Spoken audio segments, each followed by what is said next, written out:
Isso é inaceitável, não é correto agir dessa maneira. E nos surpreende que a federação privilegie justamente o nosso rival, que foi aquele que implodiu o melhor contrato de campeonato carioca, de campeonato regional do Brasil, que era o contrato do Campeonato Carioca com a TV Globo, que foi implodido de caso pensado pelo nosso rival, quando, enfim, a partir daquela medida provisória do mandante, pegou direitos de outros clubes e do campeonato que ela não tinha e furou o contrato com a TV Globo, exibindo 2 partidas do nosso rival. Ou seja, é esse o clube que é desagregador, que não contou e não pensou no todo, só pensou a si próprio, que agora a federação quer beneficiar. Isso não está certo, não é essa maneira que as coisas estão feitas, e o Vasco da Gama não aceita essa situação. Osório, que projeção você faz para o clássico com o Flamengo? O Vasco da Gama segue o seu planejamento de reestruturação do departamento de futebol nesse início de temporada,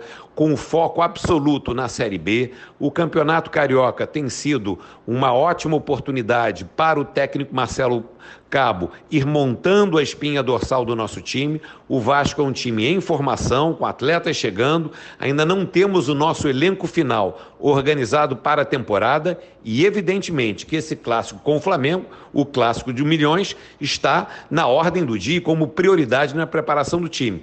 Vamos com um time mais organizado, com força e, obviamente, lutar para a vitória no clássico dos milhões. Agora, pena que num momento que devia estar falando exclusivamente na parte esportiva, a federação e o Flamengo criem essa lambança, mudando desnecessariamente a tabela do campeonato de maneira unilateral e trazendo para o centro do debate assuntos extracampo, quando o debate deveria estar focado na disputa esportiva. Lamentável, Wellington, o que se passou, lamentável a falta de sensibilidade do rival do Vasco, lamentável a falta de firmeza, pulso e equilíbrio da Federação do Rio de Janeiro, em vez de estarmos tratando dos atletas, dos jogadores, das estratégias que cada um dos treinadores vai colocar em campo, estamos tratando de assuntos do tapetão. Uma pena que estejamos nesse patamar, nesse nível, e é por essa e por outra que o futebol do Rio de Janeiro, infelizmente, não vive um bom momento, Wellington.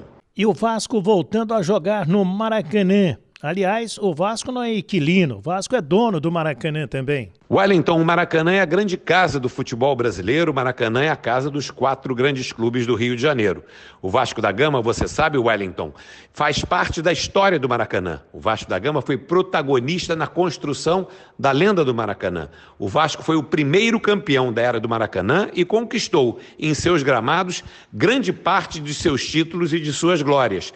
E nessa licitação nós estaremos de volta. Já comunicamos ao governador do estado, o Vasco vai participar da licitação. O Vasco não aceita que qualquer um queira se assenhorar do Maracanã, se sentir dono de algo que é um patrimônio público, é o patrimônio de todos os moradores do estado do Rio de Janeiro. E o Vasco estará, enfim, cumprindo seu papel de volta ao Maracanã, engrandecendo o estádio e continuando a sua linda história em seus gramados. Acabou essa de achar que Vasco da Gama é inquilino. Vasco da Gama não é inquilino do Maracanã. Vasco da Gama é dono do Maracanã, junto com os demais clubes do Rio de Janeiro. É assim que nós vemos a nossa posição e por isso estaremos participando da licitação, Wellington.